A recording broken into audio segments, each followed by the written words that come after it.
Rocky Basin, Book 20 in the Redemption Mountain Historical Western Romance Series.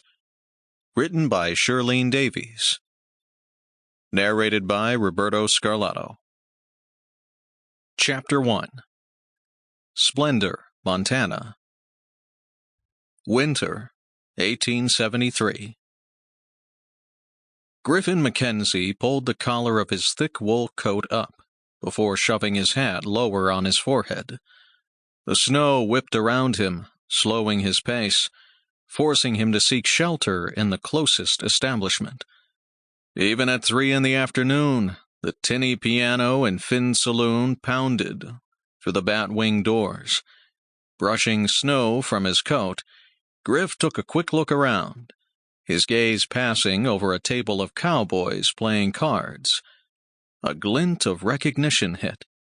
He whipped his gaze toward a familiar face in time to see the man stand, draw his six-shooter, and fire directly at him.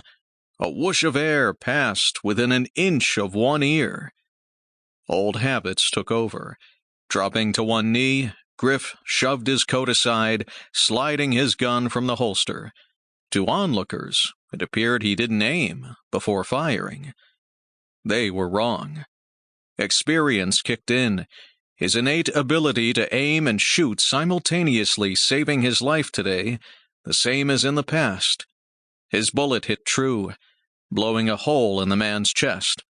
Stunned eyes met Griff's an instant before the gunman toppled backward, taking a chair to the floor with him.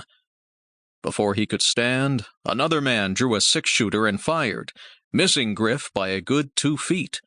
A third slid from his chair to the floor. His shot also missed. Griff pulled the trigger 3 times, wounding both men, their guns crashing to the floor. Rising, Griff didn't seem to notice the total quiet in a room bursting with activity a minute earlier.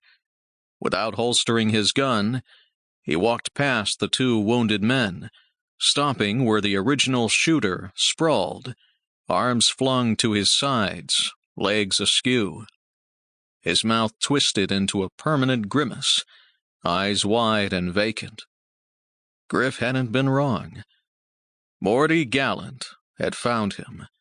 Stiffening as the hairs on the back of his neck prickled, he turned to face a 4th man aiming a 6-shooter at his head.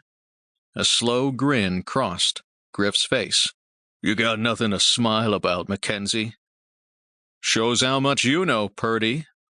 The man opened his mouth to respond, clamping it shut when the cold metal of a muzzle dug into the back of his head. "Drop it and turn around." Dutch McFarland's hard, unwavering voice rang through the still air.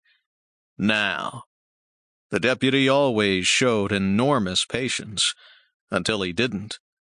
Purdy flashed Griff a smirk before dropping his gun.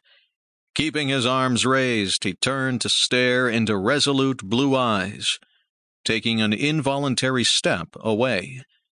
At over 6 feet tall, with wavy dark red hair and broad muscled chest, Dutch was a formidable figure.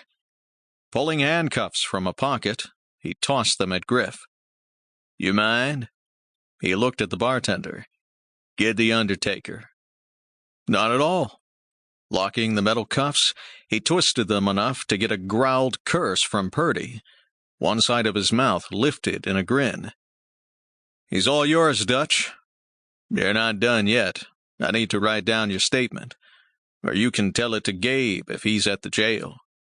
Even though the extra time delayed his plans for the afternoon, he gave a curt nod, holding the doors wide for Dutch and Purdy to exit. The storm had cleared enough to see up and down Frontier Street. Except for a wagon loaded with supplies from the general store and a trio of riders, the road was empty. Dutch waved at 2 of the newest deputies walking toward them. Jonas Taylor and Tucker Nolan had been hired, along with Morgan Wheeler, a few months earlier. "There are 2 wounded men in Finn's.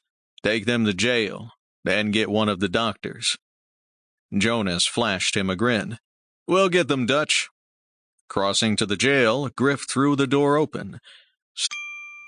Sample complete. Ready to continue?